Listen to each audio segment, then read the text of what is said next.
Hello, people. Hi, people. Hey, mm, mm, mm. Hey, people.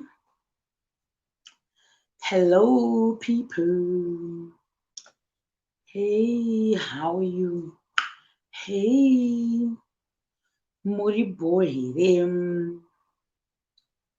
Muri banya here, people. It's calling.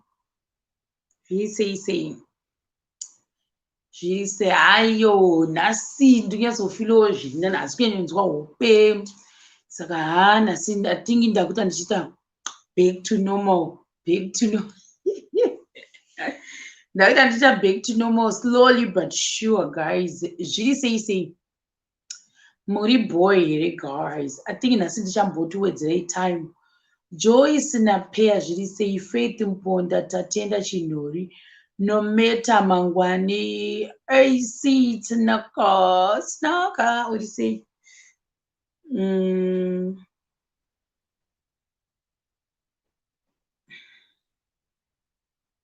katuone egai tuone okay. Susan Martinam zviri sei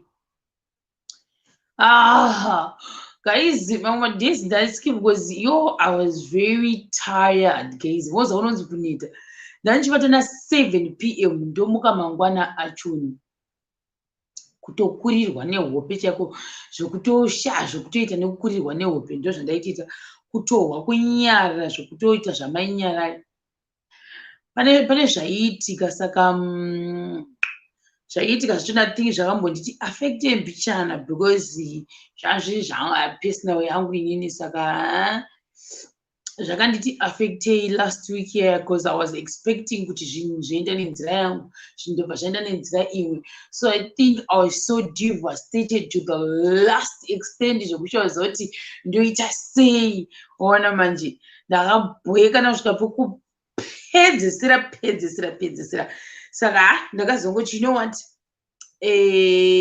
inotambika so but zvakambodi kwachiexpecta chinhu ka chinhu chobva tatadza kuitika zvinongobohwa guys saka ndozvakaitika ipapo chazoita hangu sestory time pamwe yanyatsopera ndozoita sestory time kuti what actually happened maybe ndichangotaura tumashells but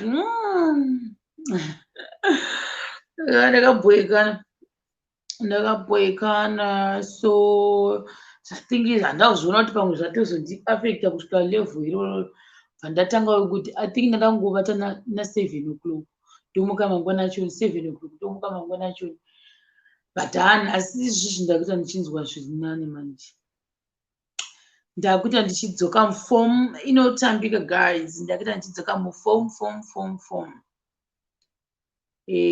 let's see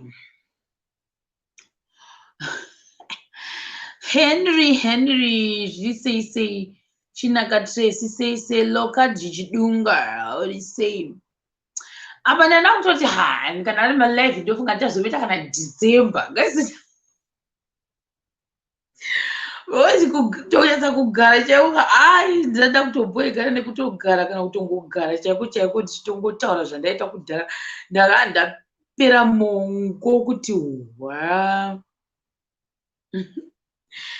sister inisi ndo aitozoti shera chimbouya palive ndanga ndapera mongo guys ndanga ndapera mongo wamaimongorai chaiko ndo ndanga ndaita because I was really looking forward kune zvandaida kuti zviitike but bva zvaenda nepamwe guys zvakangofanira kuti unenge wapromiswa birthday cake uchonzi yes zvinhu zvanodikonzi yes keke iri kutoya keke riyeri yobva vanzi ndazokangana kuti kana kuti keke radonha that's the same thing but anyway topic ndakanyora kuti in a relationship okay guys ndichangoti turu handisonyeta 2 but dangoti turu katopic kangu aka then vanhu topinda tombotaura mombondiudzawo kuti what do you think about this, right? This girl ka handimio kana makamboteera pepe dakamboteera kumashure chiti tete vari too involved murelationship ichi munhu wavanenge vachigara naye.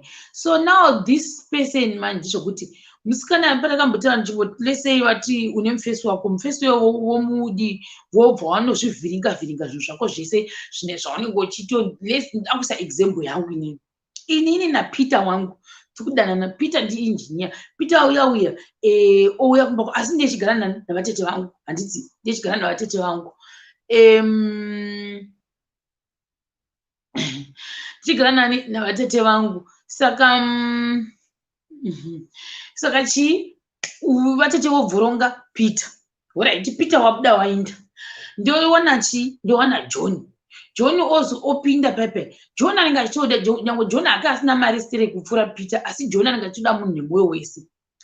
Asi this time inini shiro ndochuza kuti vatete rwendo rwadarika vakandibvurongera Peter. This time handivaudzi, handiti ndarega kuvaudza kuti ndikufambidzana naJohn. John wacho unenge uri musame area. John zvake anenge asina like I said haana zvakanyanya kwana, asi unenge uchitoda bhebhi usingamboiti, achitoda kuti kutorora ipapo.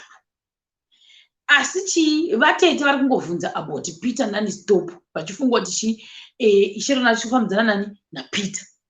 Izvo Peter ndichatotaura naye Peter ndakutongotaura kuti akada kuzvekwenyika kusvika mumwe musi mufesi azoti aiwa inini ndakuona vatete pakanzi ndakuda kuti ndigase zvinhu zvangu sikada kuti nditaura navatete. Vatete vabva vati aiwa iwewe waindireva nhema kuti uchirofambidzana naPeter. John uyo unambondudza nezvake, meaning kuti inini John handimutambiri, indoda Peter. Ndivatete vangu ava, handiti vari kuti hanzi ndoda chii, ndoda Peter handidi John. John unotonzi aiwa John unotogara muarea munomu. John uyu futi vanopinda kereke imwe chete naJohn. zvese vanhu vari respected veve kukereke kwese kunopinda hama dzangu inini navatete vangu zvese neni tinopinda kereke imwe chete. Zodaiwo manje zvosvika pakuti nyingirikini John oramba achipesista. John ototanga kuti ini sezvo ndakuda kutora iwe Sharon ndakuchibuda mu1 room mandiri munomu ndopinda mu2 rooms kuitira kuti pauchava uchigara hauchagari chii hauchagutiwoti tinongoshandisa 1 room chete, tinoshandisa chii imwe ita dining nekitchen iyo imwe ita bedroom. John kwakutobuda chii mu1 room kwakutanga unozoenda 2 rooms kuitira kuti Sharon nawe chii achionawo pokugara pakati kwakutosodesa zvese nemakitchen kwakutanga kutinga zvinhu zvomumba inini naJohn wangu tikuronga. Then John akuda kuti next step manje yake kuti chirega tikodi todana vekwenyu vagoyasangana nevekwedu toronga dates. Handiti indugana vatete vangu vatete vangu voti hazvigoni iwewo wakandireva nhema saka usandi-involve munhau dzako naJohn. Vatete kwakuramba, handiti apa mufesi ari kutoda zvese vatete kwakupopota. John akati iwe havasiwo vatete iwewo Sharon wega waunava handi kunani tsvaga mumwe watete hauna mumwe watete here. Vatete veve ndavatsvaka inini handiti ndavawana. Vatete ndavawana voti ndozvipo. Vatete vandogara navo inini vofonera the other vatete veve vandaita option number 2 kuti mukangotambira nhau dzaSharon ikoko inhandi kureva nhema ukama hunopera nekuti uyu akuita sei ari kuramba haana kuda kundisuma nhau dzake sei azouya kwamuri ikoko. Muona manje vatete vangu vandivharisira kuna John, vavharisira futi kuna dzimwe hama dzese vana vatete vese maoptions kuti musatombotambira nyaya idzodzo ikoko because ini akandireva nhema saka handitombodi kana kuzvihonzi makatora nhau idzodzo. Saka manje uyu John wangu because angati isu tienda kuna vatete ako todana vatete ako wozoperekedza newe wozoenda handofunga kunoonekwa here handizi kuti zvofamba sei ipapo, asi paita ndofunga munhu anenge aripo achifamba naSharon. Vekukumba uyu vaudzi tichauzodi kuzokuradzai mwenga wedu uyu zvakati vamirira zvakagadzirwa zvese zvakagadziriswa. Musi wacho unokuti vaindi vatete ndive option number 2 bva vati hazvichaita kuti ndinde newe nekuti ndakanzi iwewe wakaramba kuteerera vatete vanogara navo. saka iwe Sharon hazvichaiti kuti ndiinde nekupi kumba kwani kwaJohn kwana John apa hama dzese dzana John nevabereki nanani vanga vatogarira vatoprepeya memwana zvatotengwa nemagosa kuti chi chinokuya kuti ase ukuinda kumba kwana John uya kuti ko haufa zvikanza zvichaiti varamba John wakatsamwa kusvika pekupedzisira akati inini vatete vako vanogara navo nani kuri kuranhema vada kutondikanganisa mushango kuti izvi zvangu zvese ndandagadziridza zvese ende handisi kuda kutombotora munhu ndicha zvekuti ndakanganisa munhu vachi zvese zviri muorder asi wai varisiri kuda kuti inini nditore iwewe sei vakaundiranidza iwe Sharon kuti ndikutore vada kutondikanganisa chi zvinhu zvangu zvese muona manje ndozvokuitika navatete ava vatete vavharisa Peter vatete vavharisa John vatete vavharisa gwama dzese havasi kutomboda kuti Sharon udi uinde kumunhu wake zvadii paya haukwanisi here kuti yekera vangotaura kuti haukwanisi here kungobvapo didididi unoti hazvigoni ndokuindepi pandogara nani navatete kwauna imwe option here imwe option yakambenge itoripo yemwe hama yake yakanga yanzi yawanikwawo vanotogara kumadheudheu chaiko vanga vati izvezvo isusu tisati takwanisa kubleswawo nemwana togoda kumunhu wokugara naye tichitaura naye chiseka naye mumba chiyo yewe Sharon tidi tigare tese handiti kumadheudheu kwakagurisa woti hanzi mayadhaya ndenge ndingori ndega saka ndoda munhu ndodi kutotaurawo naye tichitaura nyaya tichiseka vatete vakati hazvigoni unoenda iko kundoitei hazvaatouyiko hauyi vati kwakuzvivharisa zvokuti Sharon unode kupi kumadheudheu kundogara kumayadhi vakati hazvigoni ndokungodi ndongopera nyaya chiyakadiro John wati chirega ndikotangira pana kuti sezvewo usina basa rauri kuita ndakupa mari wodi undotanga kuita zvekutengesa Mwari wondiropafadza ndotanga kuwana makastoma anenge achiita sei vachitenga zvinhu example pamwe ndikutengesa matomatisi example ndikutengesa matomatisi ndikutengesa maputi ndikutengesa mazai vanhu votanga kuuya vachitoti toda mazai toda maputi tikuda chichichi Sharon aripo here toda mazai Sharon aripo here toda mugaka Sharon aripo here toda mapotatoes matomatisi nekuda kwaizvozvo manje kuti vanhu vawandisa vari kuuya kuzotsvaga zvekutenga kuna Sharon vatete voti uchatiunzira mbavha pano vanhu vese vanongoti akwira nekudzika kwira nekudzika vanogona kunge vari mbavha tikabirwa unozozvidzosera here zvinhu zvacho izvozvo ndivatete futi ava saka vatete vavharisa Peter ndiinjiniya vatete vavharisa John ndo zvavari kuzama kuti vavharise John vavharisa kuhama dzese vavharisa even kuhama dzavo chaiko havadi kundona ndichiti ndinogarawo kumadheudheu business ndo rava kuvharisa futi nawo saka guys what's your take about this munhu unofanira kuita sei Sharon urapa uripo here kana kuti odi zvofamba sei pakadero guys uriwo unoita sei zvese zvakuzama kuita vatete vaSharon vari kuzvivharisa zvese nangu personally ndenda kungofunga kuti vatete ndofunga vatodi kuti ndiona ndichiita anything handikura nhema ndenda kutofunga kuti pamwe rangu handizivi mafungiro angu kuti kuda iri ratoo jealosicity rakutoitika ratoo jealosicity ukati option yekuti kuda ngambogara uchi kwake ega zvonetsa manje because vanonga kuti unogara kwako wega sei ukati unongorevawo nhema kuti ndanda unotsvaka basa hazvizoiti manje zvasiyana manje mazera saka haishi pakaipa guys pakaipa tokuti vatete here kana kuti vaani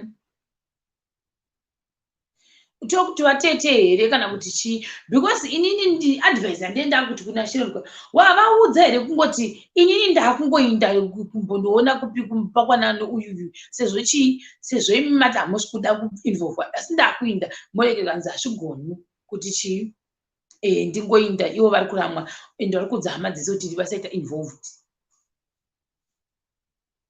ndationa kuti ndokwanisa kuedha here apa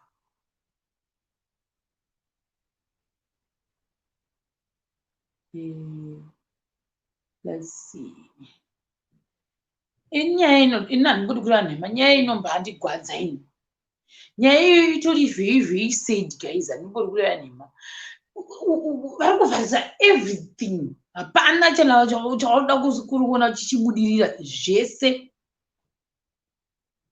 havasi kutoda kuzviihwa. Chavari kuda kungomuona aripo akangogara, kungodaiwo soshiro munhu, kungomuona aripo akagara. Ndashandisa zita rangu kutaura kuti nyaya yacho isazopidigudzika. Saka iyi nyaya ndikutaura, disclaimer sandaenda kure, nyaya ndiri kutaura guys inyaya yemumwe munhu wandoziva, asi ndangomudhisaida kuti example yekuti shiro pane zvese, kuitira paipe vanozopidigudza. Saka ndosaka ndati rega ndishandise zita rangu. Nyangwe vanhu vakapidigudza vakati ari kugara navatete vake, everyone knows kuti nini handigara navatete vangu, ndogara ndega kuno, ndinonowa vabate kuva navatete vangu.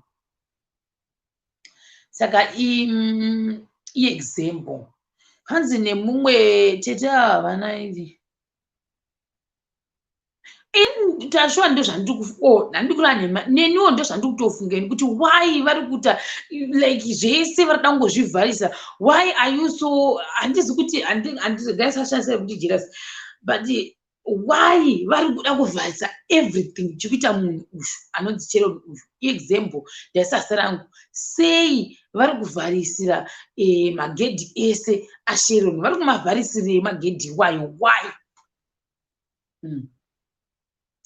Why vari kumavharira magedhi iwayo? Munhu angatione munhu wake nyange zvikanzi hana mari kana kuti Chiro vachidanana vedu what's good is love. Muone manje vanonetsa kuwana vana ava. Hatidi kureva nhema, aiwa jealous down guys, hati mafacts chaiwo. Vanonetsa kutomuwana nokuti tsvia haumuwani zvekuderoka, hautomuwani zvekudero. Unomuwana wabuda tsinga.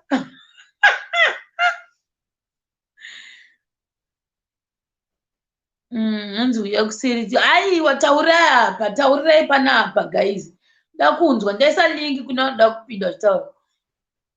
Maybe ndongoita 30 minutes ndobva ndakata, ndiri kubika zvangu, ndobva ndakata ndokasirawo kuzorora. Handizozivi ipapo manje. Vabereki vachona havapo, vabereki vacho havapo. Ngandingoti havapo ndogumira ipapo. I think munonzwisa zvorevei ndikati havapo. Kutochengetwa kudai kutora kutoti pane zvine zvichoitika, saka ngandigumire pakuti havapo. Mbona vamwe futi hanzi it's not good, not anything good chandauzi kwavo.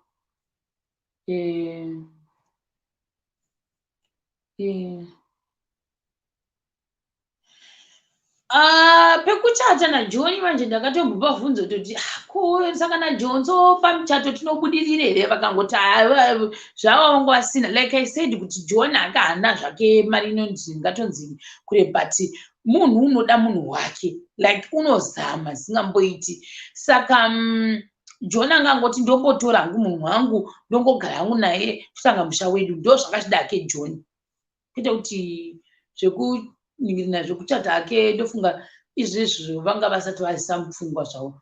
Iyoyo ndofunga ngada kungotorana zvokungotisana zviya odi vondotanga musha wavo pasina hapo muchato. Ndo zvavanga vada kuita.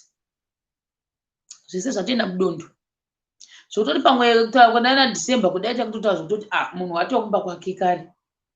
Asi it's impossible now. How can it happen when our aunt is always stepping in?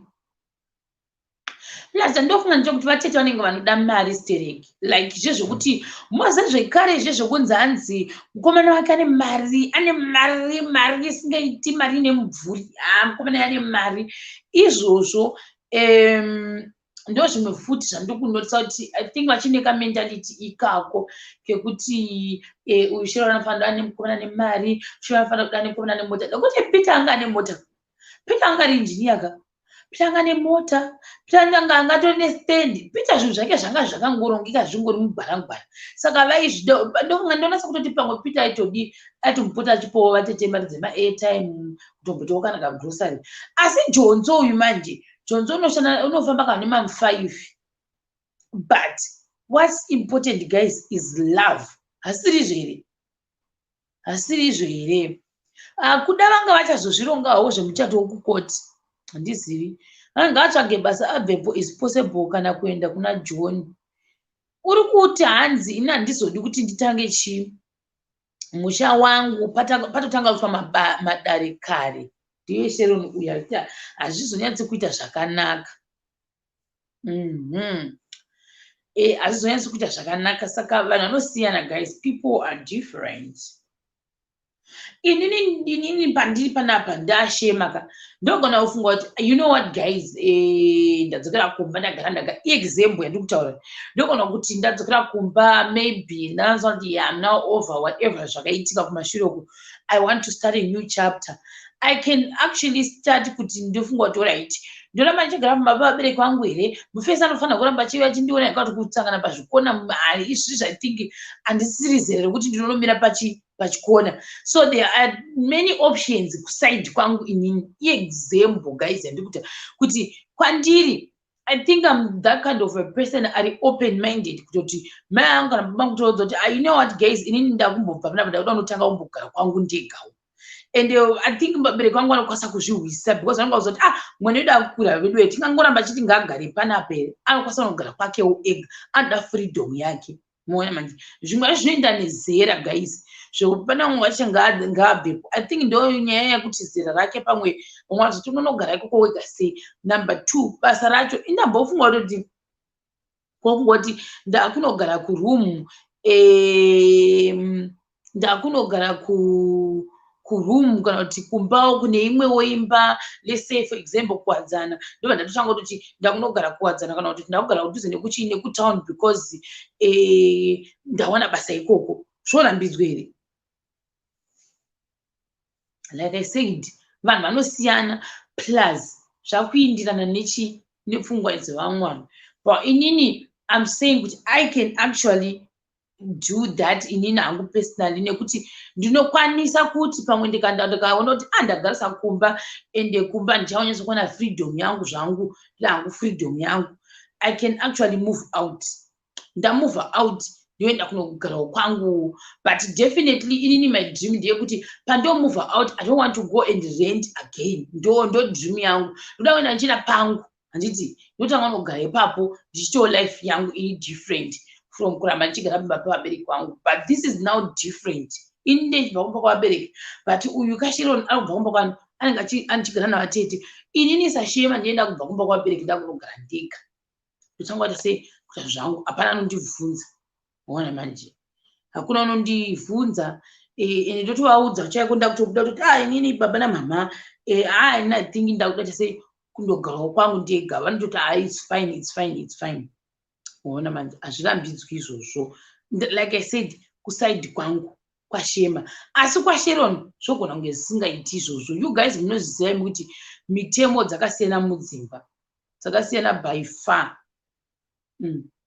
dzakasiyana zvekuenda. Saka I think ndozvo zvimwe zvinhu zvokuti patinombota kuudza vamwe maadvice ndofunga vaya uyu vanebva vangu vanenge vari kuona mamuvi, ndofunga inogona kusanzwika zvakanaka. But pakaipa guys, handiti. And I think the other thing chandofunga futi ndechekuti I don't know, handizozivi hangu kuti iyi inenge yanyaya yeculture. Hambozvirambirini tatenda chinhori kuti vanogona kutoti hauindi kure nekumba. Vanogona kuti kure nekumba unoita sei? Vakuti kwauri kuenda ikoko kure nekumba hazvigoni kuti uinde kunoshanda ikoko. Unoita sei iwe wanzwarwo? Unoita sei wanzwarwo pepe?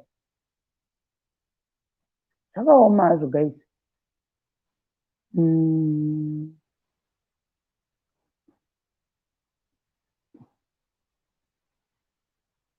Pakatongoipa,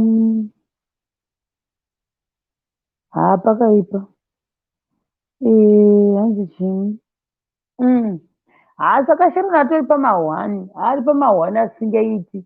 Ona manje ari pama1. I think inini kusaidi kwangu kunenge kuri kwashema. Yainhau yekuti vabereki vanonzwisawo sei kuti ukati I want to move out, they can just say okay fine, wakunogara kupi? zvizodoti ndakunogara zvangu pakadai handibvunzi izvozvo. Then tichiri ipapo manje izvi zvapa two guys handizi kuti ndoitaura sei because ndinogona kuitwa miscot panhau iyi ndinogona kuitwa miscot yakatosimba ipapapapa but chokwadi chiripo ndechekuti pane zvinhu two iko negeneration yatiri right now yekuti unogona kupinda murelationship handiti wapinda murelationship munogona kuita cohabitate nemunhu wako muri vaviri kutoenda chaiko before mabvisirana. It's something chekuti inini I think ndikuti ndakazvimirira ndakatanga kungozviaccepta kuti this is what happened kuna vanhu vari kuzhe kwenyika. I don't know if muzimbabwe vanhu vachizviita yatopera nyaya yedu yadachita unozodzokera kumashure. I don't know if people are still doing that. So you can actually cohabitate nemunhu wako muchiita sei muchigarisana kusvika makuzoti I know what takuda unoita sei kundobvisa. And what I know pa cohabitating ndeyekuti if your parents know kuti izvoni ndozvikuitika right now I think panoita kuti paite maissues mashoma. Ndigandigumire ipapo because inini ndinoziva vanhu vari close to me vandoziva vanoita izvozvo vari kutoita izvozvo right now and hapana we don't judge them because that's their decision, right? We don't judge them, that's their decision. But manje nawo zve zvakuzoitika zvokuti vabereki vanozoti kana maramba muchigara mese vanenge vakuti ko uchanobvisira munhu rini because neculture yavo ivo zvasiyana negeneration yedu inoyi. Generation yedu we can cohabitate tichoti zvese zviripo but manje kuvabereki vanenge vakuti how far uchanobvisira munhu wako rini mucharamba muchigara mese like that kusvika rini. Zvinhu zvokutoti vanenge vachitozvionawo kuvana vachivezera redu rinei. So it's something chandikutoti chandingotaura kuti zvinosiyana. Like I said mumwe anogona kunzi move out endako mumwe number two mumwe kuti hakuna zvinhu zvakadiro haumove out. Saka handisi kuda kuti sei kuti advocate for something like that but ndingotaura mapoints. Mumwewo vanogona kuti okay cool you can cohabitate muchidzidzana muchita sei maybe it might not work out zvinogona kuitika asi vamwewo vanogona kuti hazviiti kuti uite cohabitate. Zvinhu izvozvo zvinoitika guys. Tingade kuti hanharo kana tikaita sei I feel like maybe nyaya yekuti culture kana tiri kuzimu vanhu havazvihwisisi but I have seen these things happening kakawanda ende vanhu vachitonyumvurana mukati vachiita cohabitate because pamwe munenge muchifunga kuti mukunyatsokunzwisana but at the end of the day pamwe hamutonzwisani zvachose. Maybe I don't know, it depends guys, it depends. Zvodependa nevanhu but I feel like if you want to cohabitate manje hauda kupinza vabereki but for sure unoya ndifunga kuti it will happen for sure ma ndikandigumire ipapo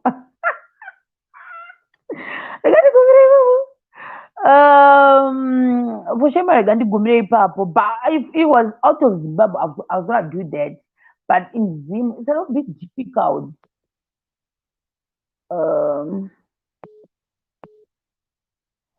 In Zim zvinonetsa pakuti people are very judgmental. Pamwe dhudhu vacho futi in Zim vakada kutofarisa vanogona kutoti handichatombonobvisi waona. Oh my goodness.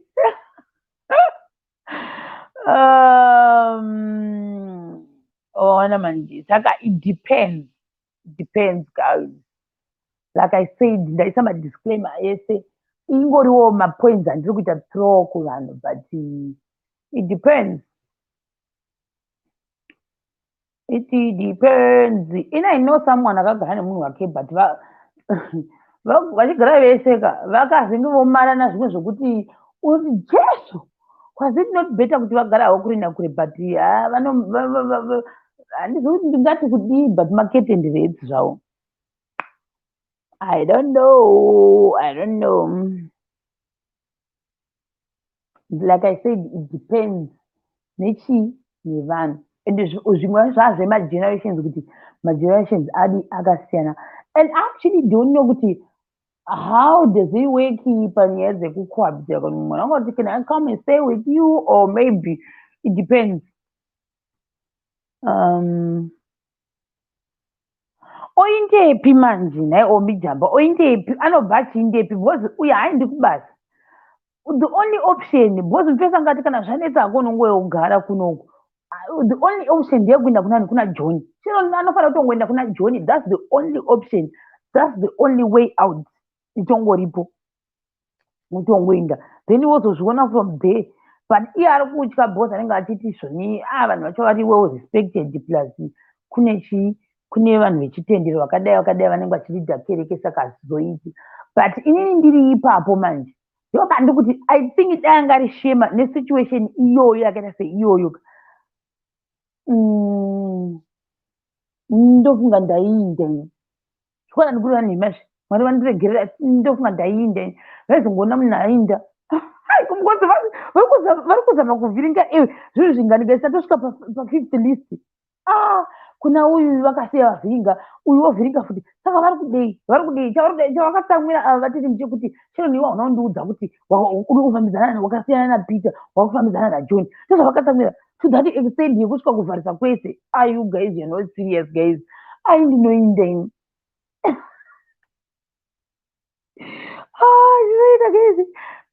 like I said, let me keep on putting a disclaimer. Zvava nemapart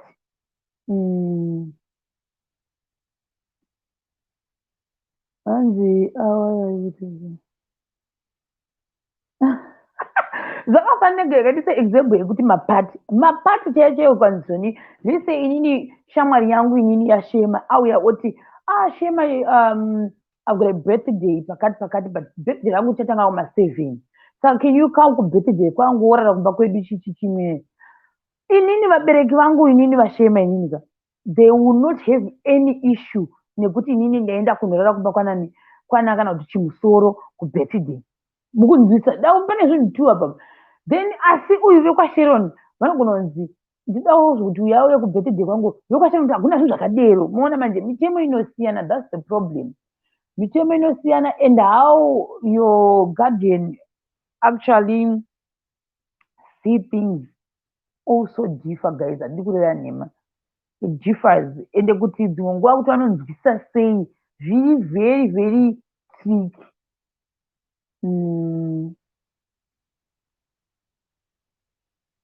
Hanzi kana une vabereki is than usina yes.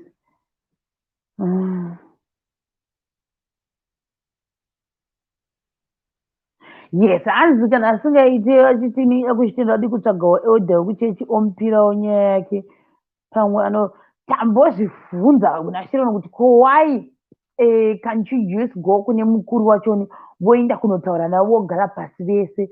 Akati zvakutonetsa. Maona manje advice ese Shema anenge achipa Sharon all the advice but hapana kana iri kubudirira.